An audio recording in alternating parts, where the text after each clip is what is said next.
Hello, BookTube.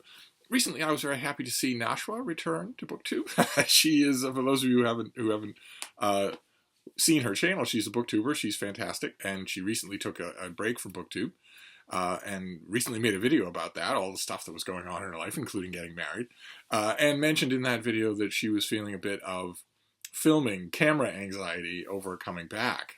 This weird process that we all do where we sit down and talk to a camera as though it were a person.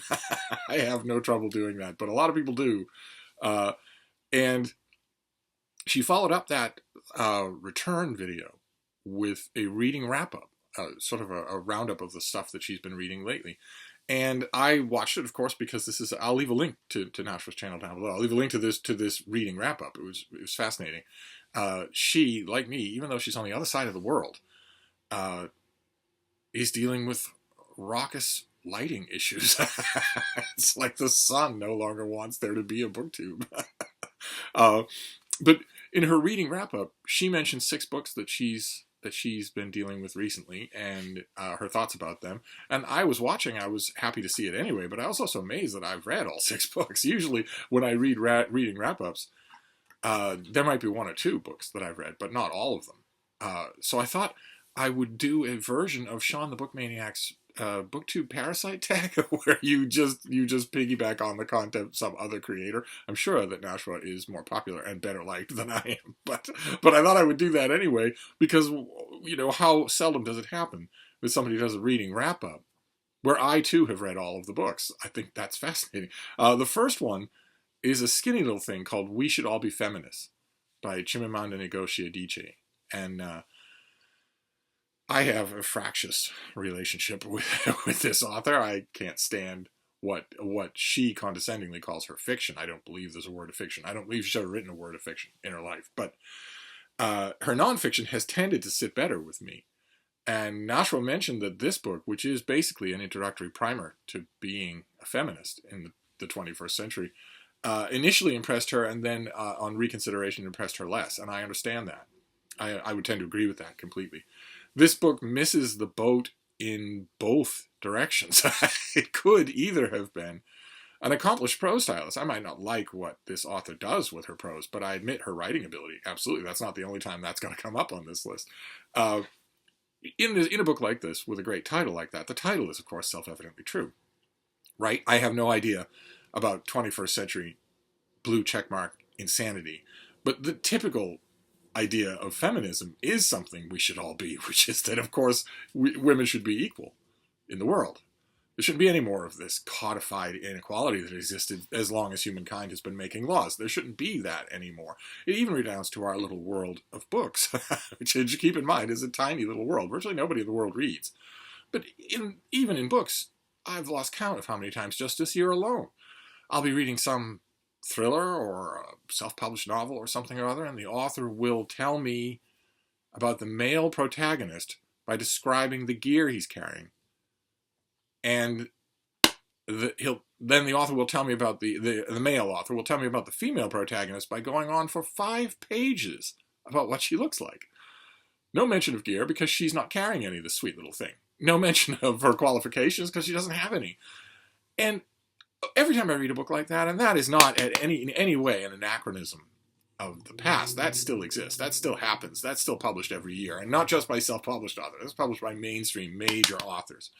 Every time I read that, I want to think, well, where is this person's editor who isn't pointing out to this author that he has not described at all his male character and has gone on at basically pornographic length about his female character? And then I remember that in a lot of these cases, the beta readers, the friends, and the editor will all be men, and will literally not be able to see, without having their sensibilities heightened just a bit, the problem there. So a book with the title "We Should All Be Feminists," that's a valuable title, but it's not a valuable book. It could either have been what the title suggests, which is a primer on the basic tenets of feminism and what it means, and especially what it doesn't mean, especially how it is not the mean-spirited caricatures that exist all over social media today. It could either have been that, or it could have been this author's highly personalized take on feminism. Controversial, maybe out of left field. It could have been either one of those things. Instead, it falls right in between the two of them and doesn't do either one of them well. Nashwa ended up saying that she doubted that she would recommend it to anybody, even somebody who was curious about feminism. And I don't think I would either, which is a terrible shame, because I know this author's nonfiction can please me.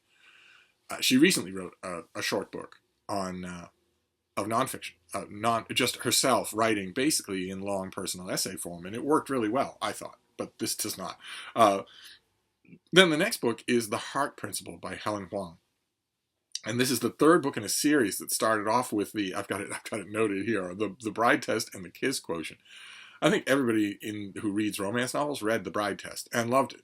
It was an utterly charming first book, just utterly charming.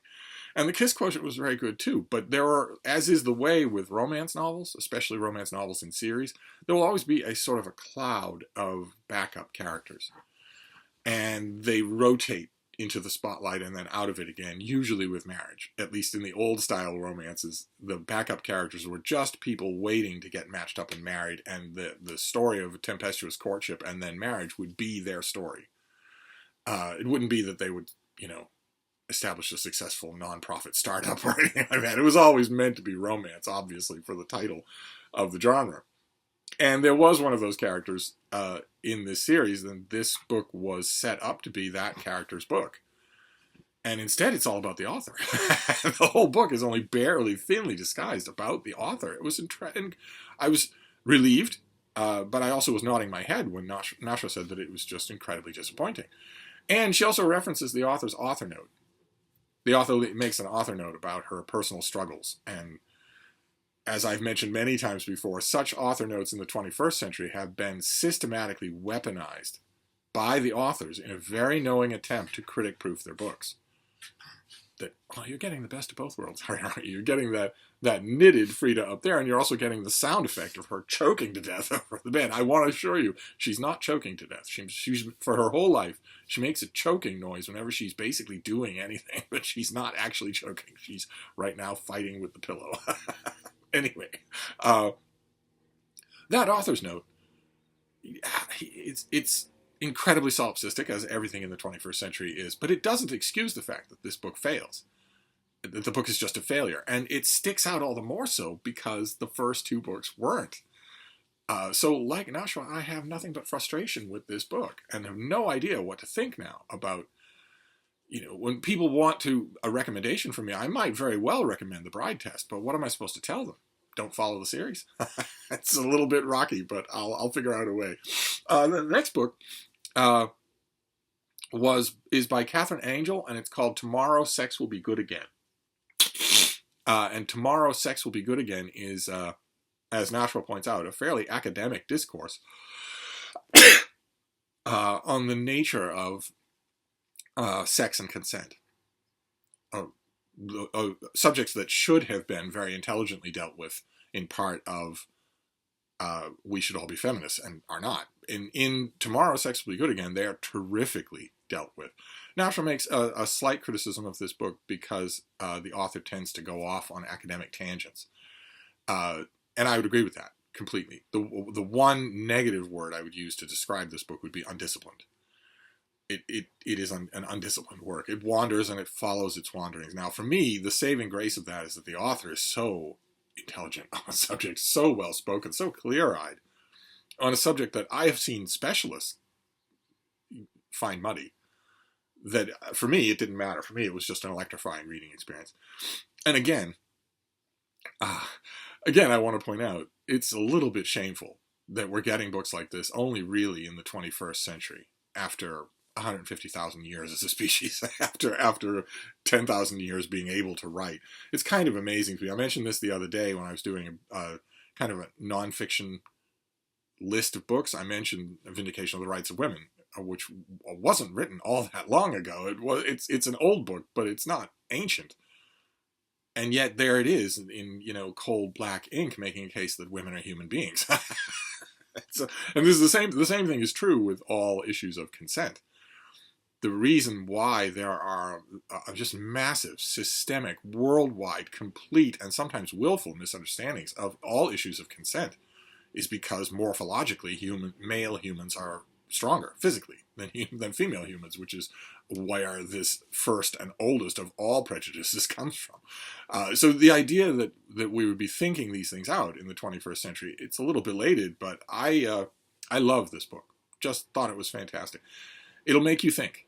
No matter how much you think about this subject, it'll make you think. Then the next one's a bit of a surprise. The next one I thought sure was going to be the kind of thing that would mean I hadn't read every book on Nashwa's list, but no, I have. The next one is Writing into the Wound by Roxane Gay, which was an essay that appeared on Scribd. The only reason I've read it is because a friend of mine, who I think watches this channel, I don't know that for sure. He sent me this piece to read. And I read it. I emailed him back and said, you know perfectly well, I have an incredibly fractious relationship with this author, who I believe is personally all sorts of horrible things, all sorts of 21st century approved horrible things.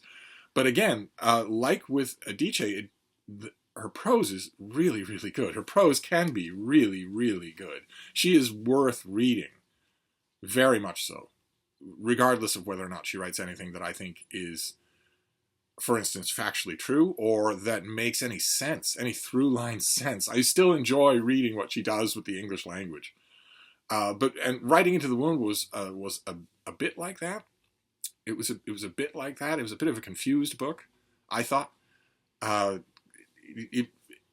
It's an essay. It's not a long work at all. In fact, until I saw Nashwa's video, I had no idea that it had even been made into a book. I don't think it's ever been made into a book in America.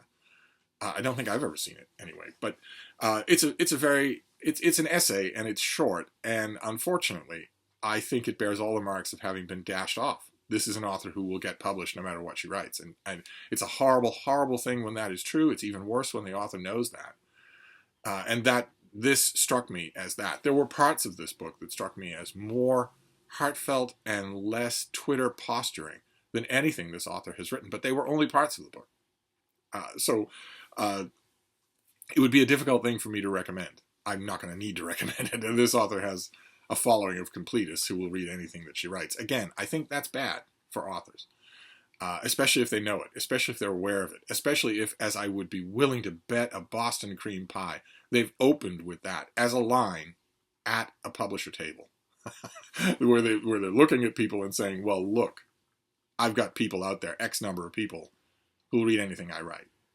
It's bad enough if you know it. It's even worse if you're weaponizing it. So I can't recommend Writing into the Wound. Most of it will waste your time.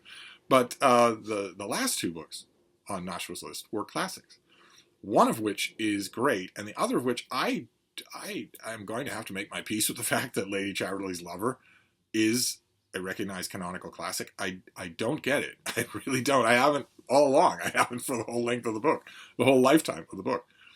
As I mentioned about Lady Chatterley's Lover and D.H. Lawrence more broadly, especially his fiction. His nonfiction is kind of exempt from this. But with the nonfiction, again, a lot of times, the occasional nonfiction writing that he was doing, and this by mean not seldom, but for an occasion, for a publication, for a deadline, that occasional prose, most of it was being heavily overseen by an editor who was a veteran, who knew what he wanted. And I think it makes a big difference in Lawrence's case. The criticism that I've always made of his novels, no matter how famous they are, and it doesn't get more famous than Lady Chatterley's Lover, is that if you leave aside the story, in this case, the story of a woman whose husband has been badly wounded and is literally a shadow of his former self, she is, of course, tempted into a relationship. She's tempted by the dissatisfaction of that state of affairs into an affair.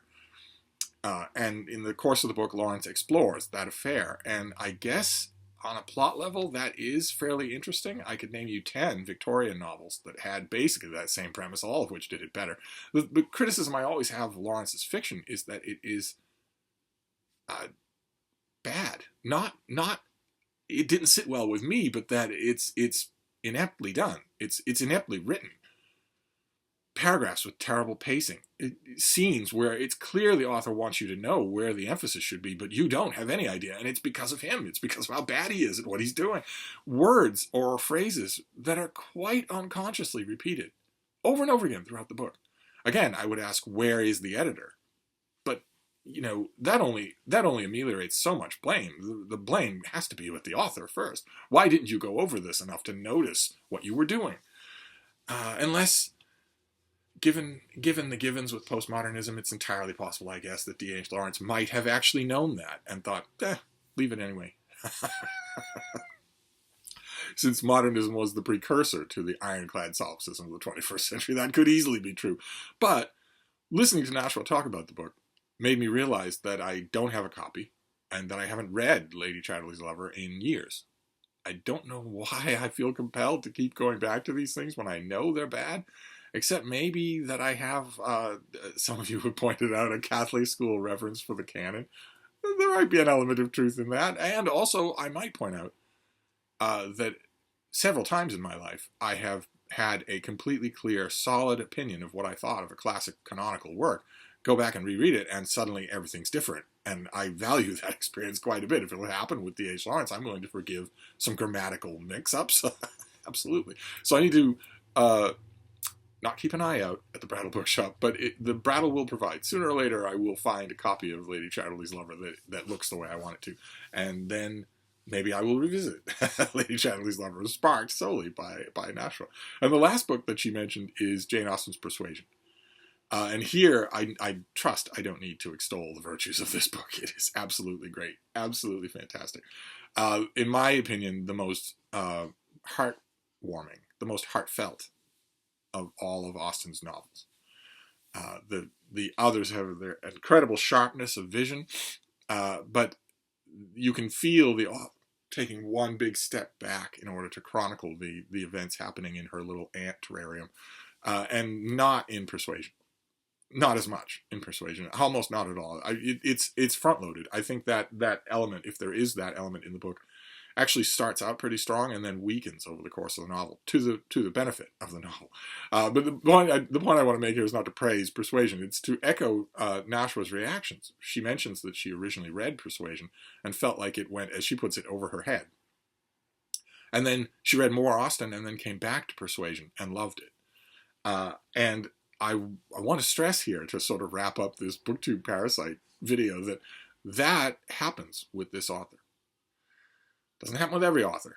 Some authors make their greatness known immediately when you're reading them. I would argue that most of the Russians are like that. But Jane Austen, often, she is sort of smiling behind her hand, and you need to give it time, or, well, you don't have to. You can read anything you want, but you will be missing one of the greatest joys of the reading world if you don't give her time. The timing of Jane Austen is everything. For instance, as I mentioned with Lady Chatterley's Lover, if you've read Pride and Prejudice, and you finish it saying, well, that seems, kind of forgettable, I don't see what all the fuss is about, I would urge you to give it a little time and then go back and read it again. I don't usually say that with authors, but in this case, I would urge you, go back and read it again.